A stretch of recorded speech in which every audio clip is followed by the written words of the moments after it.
Let's move on to our next item, an update on the City Hall construction project, and we're going back to Leila again. All right, bear with me. I'm going to share my screen. So I'm going to provide just an update. So this isn't a decision-making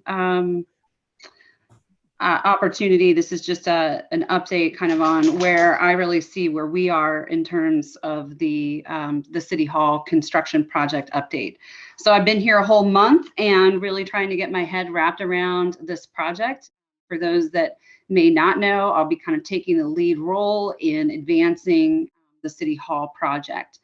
And to that end, the project has not necessarily slowed down, but we are starting to get a little bit more organized and strategic as we head into the initial design phase. And so I wanted to discuss just very high level the project and the project milestones by phase. I think it's really important that folks really understand kind of where we are in terms of the project and how we're going to advance as we move forward.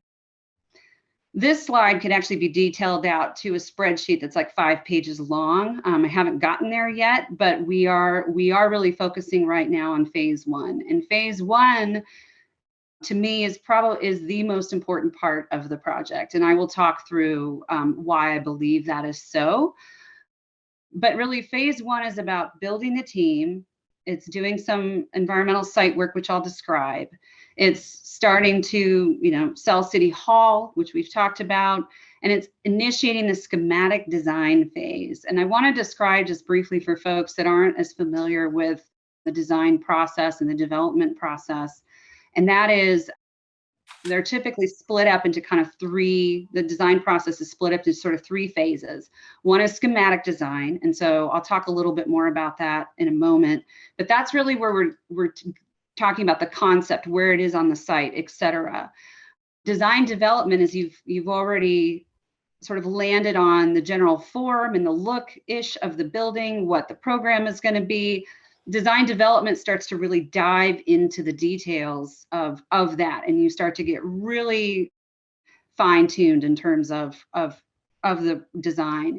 And then construction documents are as they are the very detailed down to the bolts that go into the wall or the screws that go into the cabinet. So it gets super detailed. So that's why the first phase, the design phase, schematic design, is so important because it really sets the stage for the entire project after that. So if you design a building that's too small and doesn't meet your needs, if you figure that out well into the design development, you're going to have to backtrack and start over. Same is true if you go too big and too expensive. So this is really important, and it's tied to kind of the fundamental aspect of all of this is how are we paying for it and what is the financial strategy. So it's pretty black and white. I'm going to dive into a little bit of color because there's a lot more depth here. So first things first, which is building the team. I mentioned at the last meeting that we would be hiring an owner's representative, and I'm about this close, waiting for the attorney to return the RFP that's been drafted, finalize that. My hope is to get that out in the next week or so.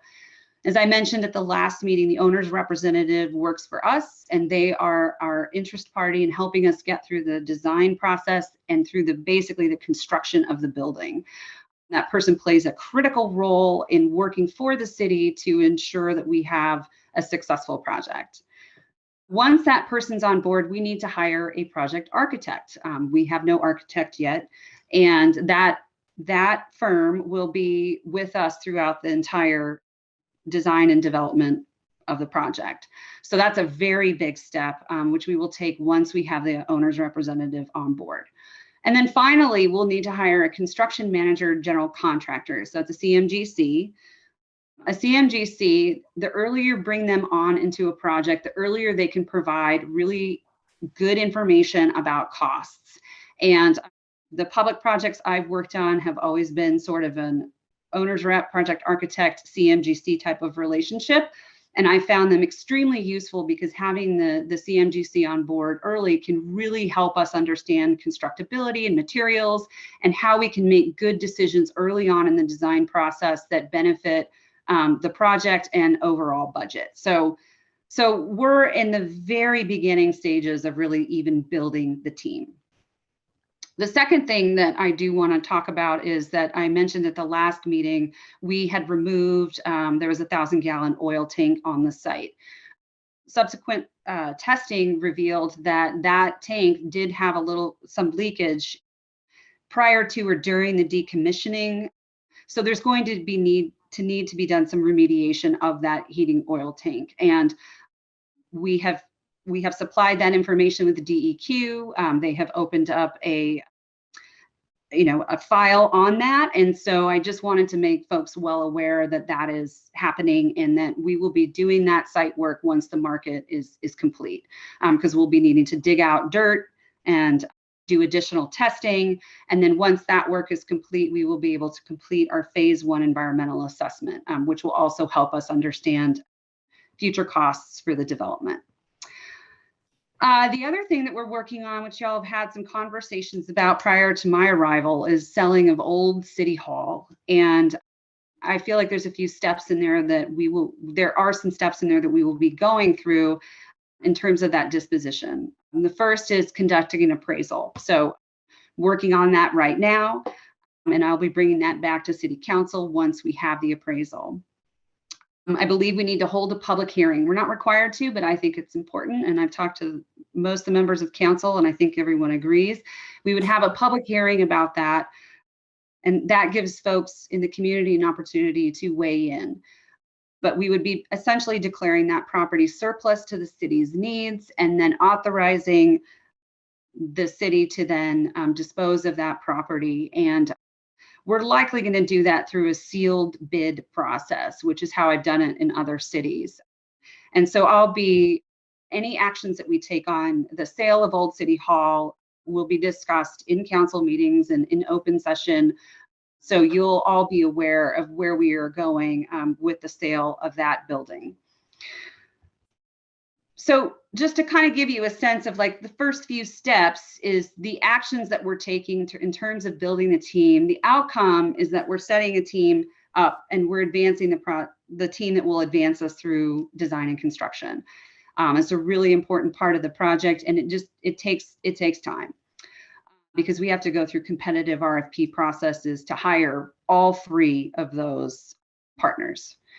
We'll be conducting that site work, and the goal there, again, the outcome is the environmental remediation is complete and the site is development ready. And then finally, the sale of Old City Hall, that property is sold, is the outcome we're looking for, and then those funds are set aside into the City Hall Fund. So those are sort of just the beginning. We're lifting our foot and we're starting to step into the game. The real action starts to happen here, and that's in the design and the financing discussions. And in terms of schematic design, there's also a number of steps that will take place here. So we don't just hire an architect and just start designing a building. We're actually going to be, as soon as we hire our owner's rep, we'll start developing a community engagement strategy. That will be a tool that I'll develop and that you guys will all be really sick of by the time we're end of the project. But if that's the case, then I've done my job, so that you can see where the community will be asked to participate on certain parts of the project as we advance through the schematic design and through the entire project. So developing that community engagement strategy is also something I'll be bringing to council and discussing openly as well. And certainly welcome feedback from those in the public about how we can do outreach. I've heard from some folks, and I do value that feedback, but that's going to be a really critical and essential part of the project. Once we hire the project architect and we have our owner's rep on board, they're going to evaluate a lot of that background information. So we are going to allow them to do that in an objective way, and then let us know if there's additional due diligence that needs to be done. And that includes, because that's a bit of a typo there, it should have just said conduct additional due diligence. So that will be another step that we will take.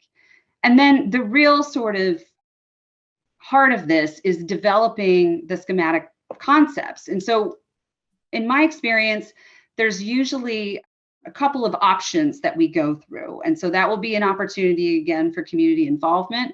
But the preliminary building concepts are really, they're sort of, will refine the building program and size. We have sort of a ballpark we're working with, which is far smaller than what was proposed. And then I think what was intended from the bond measure. It's about half. We're assuming roughly about 6,500 square feet. Again, that will be refined as we go through the design process and really get into the details. And one thing I want to note there too is that this will be based on what the needs are. And we've learned that we are working a little differently now with COVID. And so we are going to be taking into consideration all of those things. So nothing has been predetermined in terms of what the building is going to be, other than, you know, we expect it to house PD and the administration. And we're just, that's kind of where it's at. But the concept part will allow us to kind of refine that program, look at the site, figure out what makes the most sense. This project, I really want to be very clear, is only focusing on the building and where that building will go or what part it's going to serve. So the siding, it will have some general building forms, so kind of roof lines, what does the massing look like? And then as important is looking at the cost. And I'll talk a little bit more about that too, but that's what the options help us do, is we start to see, you know, here's what we need. Here are some options about how we can get there. We look at those in the context of the project goals. So the goals the council adopted back in June, which are based on feedback from the community involvement process, as well as the needs for the city staff.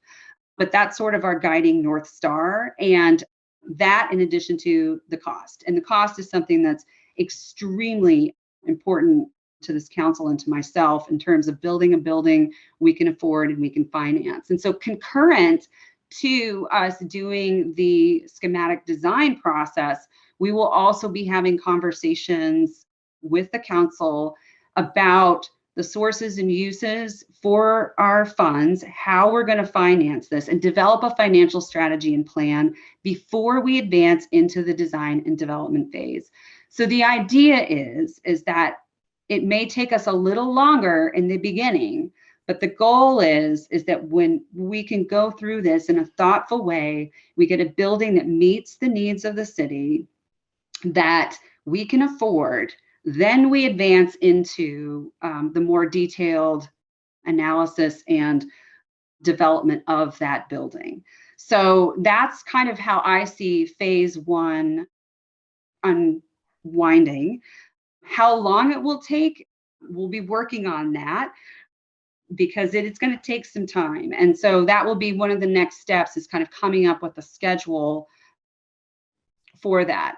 But the idea is, again, that the action of getting this financial strategy in place, doing the schematic design, we design a building with input from the community that's cost effective and it delivers on project goals.